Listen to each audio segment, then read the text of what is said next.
Bonjour à tous et merci de nous rejoindre dans cet entretien, en effet, lors d'une cérémonie d'échange des vœux le samedi 31 janvier 2026 dernier avec des représentations diplomatiques accréditées en République démocratique du Congo. Le président de la République, Félix-Antoine Tshisekedi, a évoqué plusieurs questions de la vie nationale au pays, tout en évoquant l'option du dialogue sous une certaine condition. Cette option qui continue de recueillir des réactions au niveau de la classe politique congolaise. La voix du MDCA aujourd'hui, cet entretien vous fait découvrir d'autres réactions qui continuent d'affluer au pays. Ce plateau spécial qui a l'honneur de recevoir Maître Toussaint Pakoy, secrétaire général adjoint du parti MDCA. Merci d'être avec nous sur ce plateau.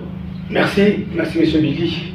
Voilà, nous parlons de la question du dialogue. Vous assistez à pas mal de réactions, des vives empreintes au sein de la classe politique congolaise, des réactions venant à la fois du camp du pouvoir et même du camp de l'opposition. Comment saluez-vous cette option du dialogue? Le président de la République qui s'est montré favorable au dialogue inclusif et voilà au pays, un dialogue national au pays. Comment saluez-vous et toutes les réactions autour? Oui, d'emblée, nous, les MDCA, les mouvements démocratiques pour le Congo à venir, du très distingué camarade du président Clément Kapanga Ibeki, nous saluons ce que le président de la République a dit au cours de l'échange de vœux avec la représentation diplomatique accréditée en RDC. Oui, nous avons dit oui, nous disons oui à ce qu'il a dit, mais le dialogue, pas à n'importe quel prix. Le président qui a posé un certain nombre de conditions. Et comment saluez-vous aussi les réactions des opposants autour? Nous avons assisté à vraiment de panique. On dirait que dans l'autre cas, il y a vraiment la panique. Certes qu'il y a longtemps, ils ont demandé le dialogue. Et le président, comme il a toujours dit, que sa main a toujours été tendue. Maintenant qu'il a écouté, il a dit ok, le dialogue. Aujourd'hui, vous voyez déjà qu'eux, ils commencent déjà à poser des questions, des conditions, alors que le dialogue en soi, ce n'est pas un lieu où on doit venir blanchir certaines personnes. C'est comme ça que nous avons dit pas à n'importe quel prix. Sur la question, le président a été clair déjà, il dit que l'option du dialogue, s'il y en aura, ce n'est pas pour relativiser une agression, ni pour diluer des responsabilités déjà établies. Voilà, comment saluez-vous cette précision venant du président de la République? Oui, mais c'est tout à fait normal. Aujourd'hui, vous ne pouvez pas tuer, vous avez pillé, et avec tout ce qu'il y a eu comme condamnation dans le chef de certaines personnes, il ne doit pas venir demander le dialogue pour que nous puissions acclamer ce qu'ils ont fait et que les accueillir, discuter. Mais est-ce que nous pouvons discuter avec les gens qui sentent l'odeur du sang humain? Nous disons non, l'MDC a dit non, on ne peut pas. Le président de la République a été clair. Et je pense que ça vaut la peine. Et ça, nous restons fermes, nous, l'MDCA. Nous disons oui au dialogue, mais pas à n'importe quel prix. Voilà, les réactions sont tout à fait protéiformes, diversifiées au sein de la classe politique anglaise et même parmi des opposants qui ne parlent pas le même langage autour de ce dialogue. Vous avez Denis Mukwege, le prix Nobel de la paix, qui a fait aussi une récente sortie médiatique. Ah oui, parce que lui, il est modéré. Je l'ai écouté personnellement.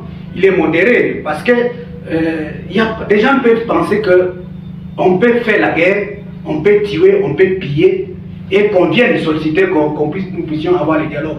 Sinon, c'est simple, on va continuer, chacun va prendre les armes parce qu'il sait qu'après, on doit revenir pour discuter. Non, nous disons non, l'MDCA dit non. Dialogue, oui, mais c'est qui avec Dieu doit prendre compte. La justice doit continuer son cours normal et le respect institutionnel des institutions de la République doit vraiment être respecté. Et le dialogue, comme le président l'a dit, le président de la République l'a dit, c'est parce que nous l'appelons dialogue national, ça doit se tenir ici, au Congo. Si pas à Kinshasa, ça peut être en Kumasi, ça peut être en Gandajika, ça peut être à Ilebo, ça peut être à Chikapa, mais pourvu que ce soit vraiment en RDC. Cette prise de position du prix Nobel de la paix se situe entre l'opportunité et l'inopportunité de ce dialogue. Vous, comment jugez-vous de l'opportunité du dialogue au milieu de tous ces efforts pour la résolution de la crise. Bon, vous voyez, tout au début, nous, on disait que les dialogues n'avaient pas besoin d'être. Mais les gens ont pris cela comme si, non, l'union sacrée s'est accaparée, ils pensent que le Congo lui appartient. Et maintenant que l'union sacrée dit oui, écoutez, parce que vous avez longtemps demandé, nous voulons qu'il y ait maintenant le dialogue. Mais des conditions, c'est d'abord, ils viennent, on va discuter, mais on va discuter de quoi? Ils doivent d'abord présenter leur cahier de charges. Parce que chacun qui se dit non, nous avons un dialogue, oui, dites-nous d'abord, vous voulez quoi?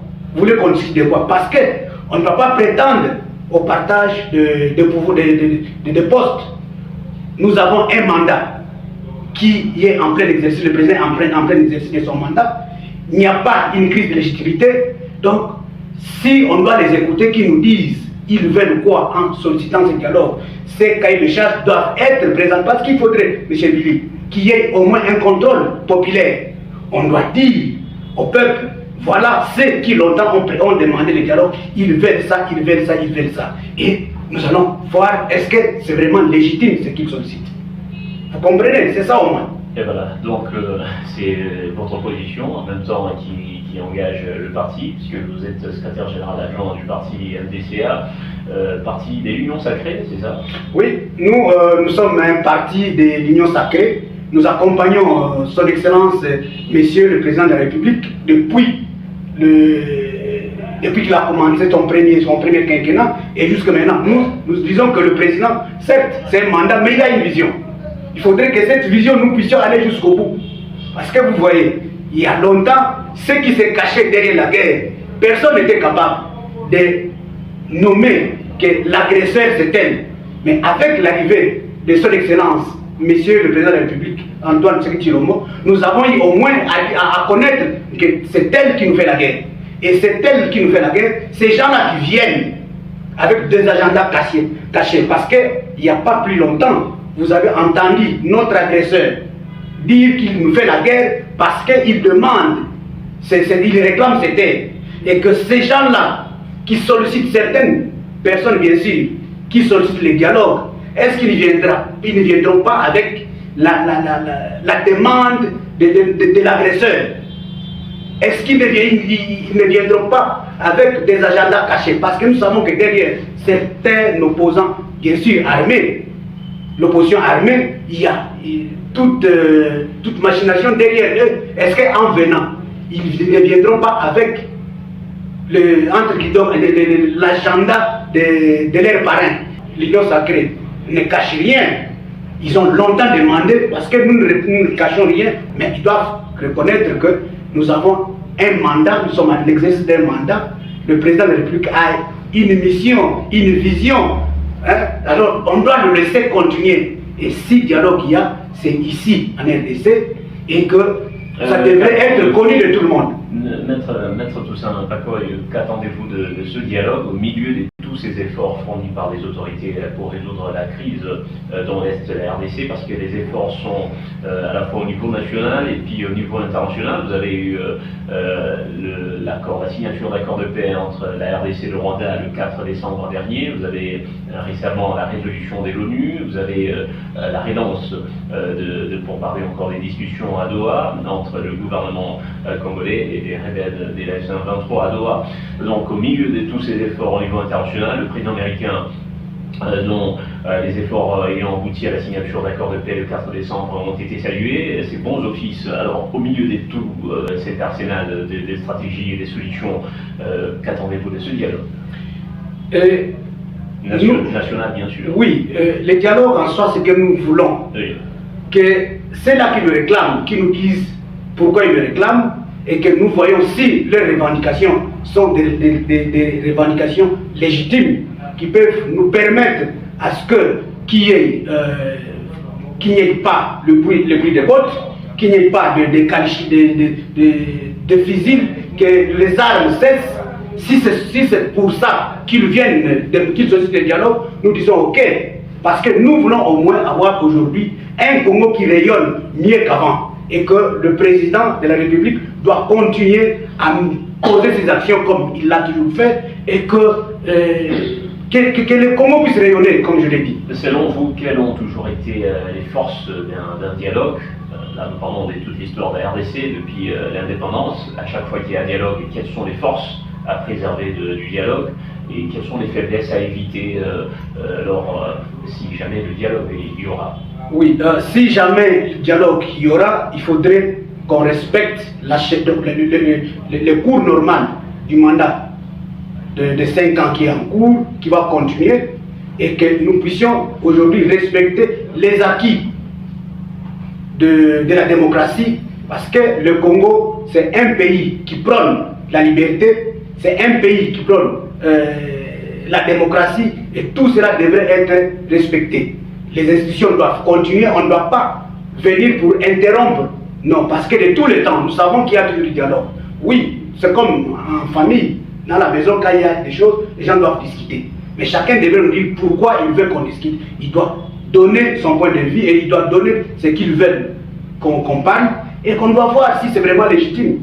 Qu'est-ce qui a fait échec au précédent dialogue dans l'histoire du pays et qu'est-ce que vous pouvez considérer comme force de ce précédent dialogue dans le passé? Ce qui a fait dans le passé, tout ce que nous regrettons aujourd'hui, c'est le fait qu'il y a dialogue, qu'on puisse oublier les crimes qui ont été passés. Ça, nous disons non. Et si c'est dans cet esprit qu'on revienne pour qu'on dise nous voulons dialoguer, pour exempter, pour blanchir les voleurs, pour blanchir les assassins, eh bien, on sera en train de tourner autour de pot sans pourtant qu'on avance. Donc, si on veut vraiment qu'on puisse dialoguer, la justice doit faire son travail. Ceux qui ont été condamnés doivent rester condamnés. Ceux pour qui le dossier en justice est encore en cours, la justice doit suivre son cours normal, donc que rien ne puisse interrompre le fonctionnement normal des institutions de la République parce qu'il y a dialogue. Non. Le partage de postes, comme ça a toujours été le cas, donc il n'y aura jamais la paix en RDC parce qu'un autre groupe pourra se soulever pour dire ok, faisons la guerre parce que nous allons réclamer après le dialogue, on reviendra, nous serons blanchis, donc on sera en train de tourner et nous n'allons pas avancer. Donc c'est ce que nous disons, on ne peut pas continuer à avoir cette chose comme ça, mais nous devons au moins rectifier les tirs. Si il y a dialogue, ok, mais les criminels doivent répondre de leurs crimes. Pour qu'un jour qu'il n'y ait pas encore la guerre. Étant secrétaire général adjoint du parti MDCA, vous avez, comme plusieurs autres partis, des objectifs à la fois de paix et de développement. Aujourd'hui, quelles peuvent être vos recommandations pour la paix et le développement en RDC? Oui, pour la paix, c'est que nous recommandons que ceux qui troublent la quiétude des Congolais puissent avoir la conscience. Ce sont nos frères, ce sont nos sœurs qui sont tués. Certes que l'ennemi, l'étranger vient armer les Congolais lui-même pour tuer ses frères. Nous disons que ça doit s'arrêter. Ça doit s'arrêter. Quand il y a la guerre, il n'y a pas de développement. Si nous voulons voir ces pays se développer, on doit d'abord déposer les armes. Il n'y a jamais de développement là où il y a la guerre. Voilà.